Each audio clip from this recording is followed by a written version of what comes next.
Graça e paz a todos, graças a Deus, mais uma oportunidade de termos a nossa devocional nesse dia. Hoje o tema da nossa devocional chama-se Os Dois Construtores. Eu queria que você prestasse muita atenção nessa devocional de hoje, que nós faremos no Evangelho de Mateus, no capítulo 7, dos versos 21 a 29. Diz assim esse texto, que é o encerramento do Sermão do Monte. Jesus aqui está encerrando o Sermão do Monte e traz uma exortação para todos nós nesse dia. Diz assim a palavra de Deus, Mateus capítulo 7, de 21 a 29, diz assim o texto: Nem todo o que me diz Senhor, Senhor, entrará no reino dos céus, mas aquele que faz a vontade de meu Pai, que está nos céus.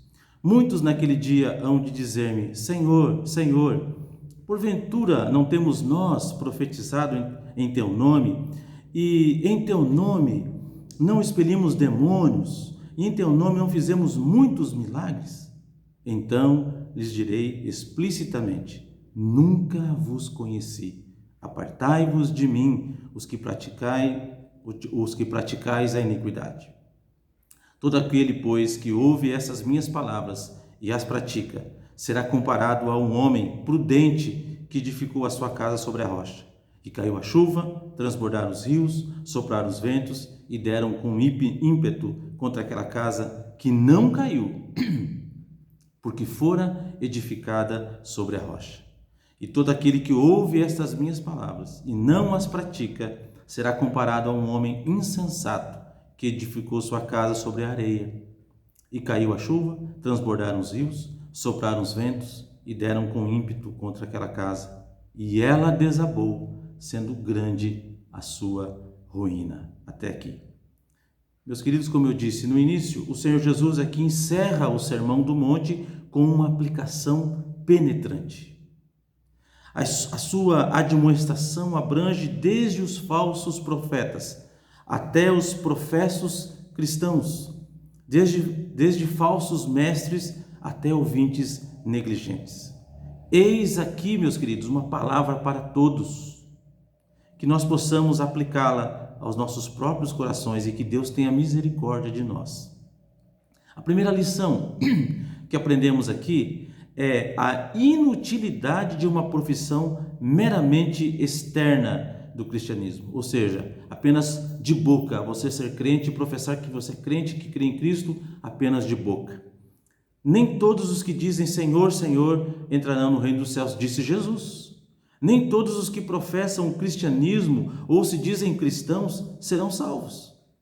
Prestem atenção a este fato. Vejam, para salvar uma alma é preciso muito mais do que a maioria das pessoas parece julgar necessário. Podemos até ter sido batizados em nome de Cristo e nos orgulhar presunçosamente em nossos privilégios eclesiásticos. Podemos ser donos de grande conhecimento intelectual e estar bem satisfeitos com a nossa condição. Podemos até mesmo ser pregadores e mestres sobre outras pessoas e fazer muitas obras maravilhosas em conexão com a igreja a que pertencemos. Mas durante todo esse tempo, temos praticado a vontade de Deus?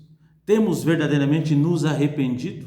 Temos realmente confiado em Cristo e vivido vidas santas e humildes? Se assim não for, apesar de todos os nossos privilégios e do nosso professo cristianismo, perderemos o céu afinal e seremos rejeitados para todos sempre, por toda a eternidade. E ouviremos aquelas terríveis palavras, nunca vos conheci, apartai-vos de mim, os que praticais a iniquidade. Olha que coisa terrível.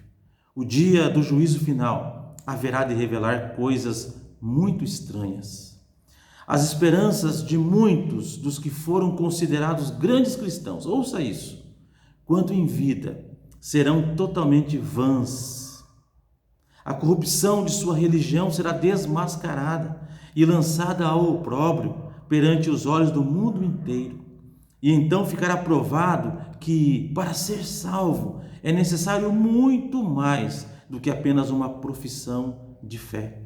devemos praticar o nosso cristianismo, tanto quanto professá-lo. Não basta falar, é preciso viver, praticar aquilo que nós temos aprendido acerca do Evangelho. Que nós, com frequência, meus queridos, nos lembremos desse grande dia do juízo e nos julguemos a nós mesmos para não sermos julgados e condenados pelo Senhor. Sem importar o que mais sejamos, que o nosso alvo consista em sermos reais, verdadeiros e sinceros.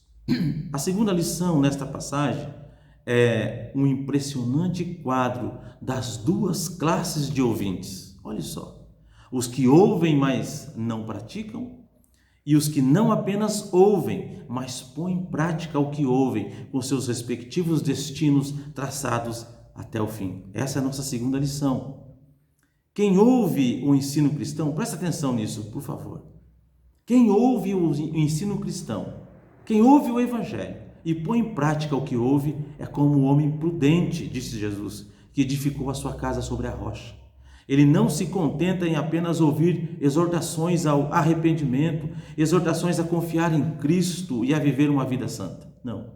Ele de fato se arrepende. Ele realmente crê.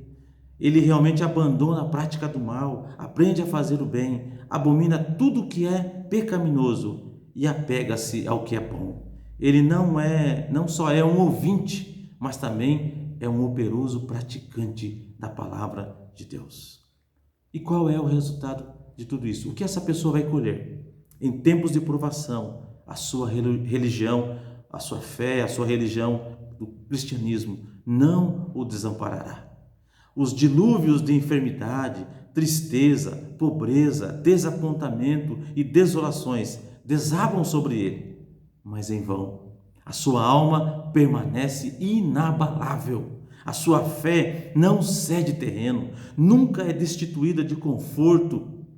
A sua fé talvez lhe tenha custado tribulações em tempos passados. Os seus alicerces podem ter sido obtidos com muito esforço e lágrimas.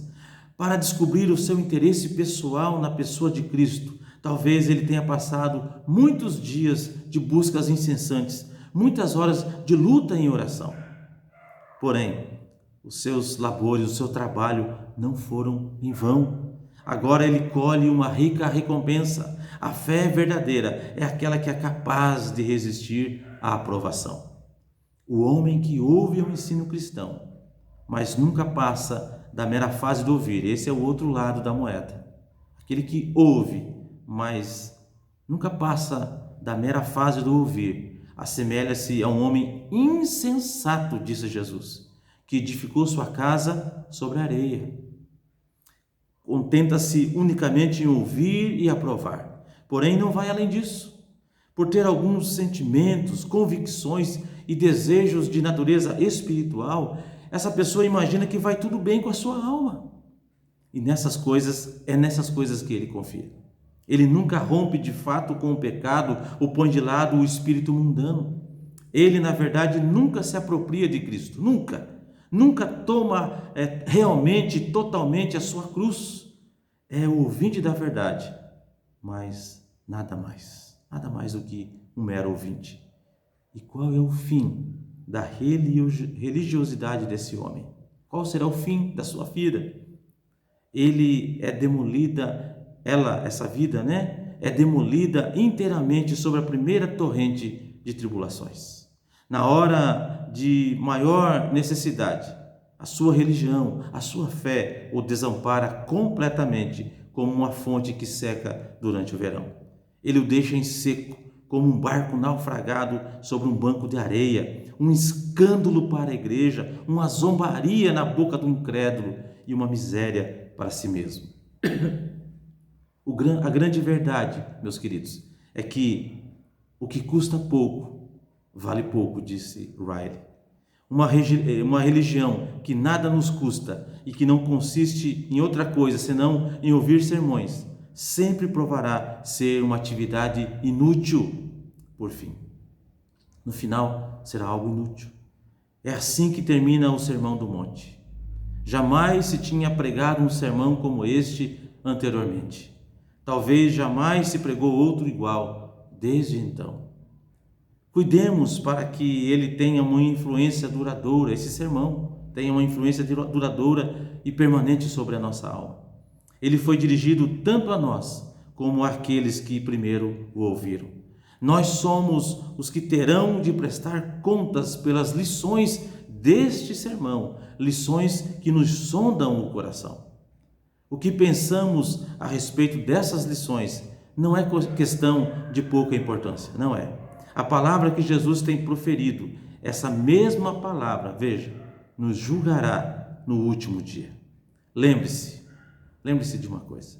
Jesus disse que sobre a casa de ambos os personagens aqui desse texto, a casa de ambos caiu a chuva, transbordaram os rios, sopraram os ventos e deram com ímpeto sobre as duas casas.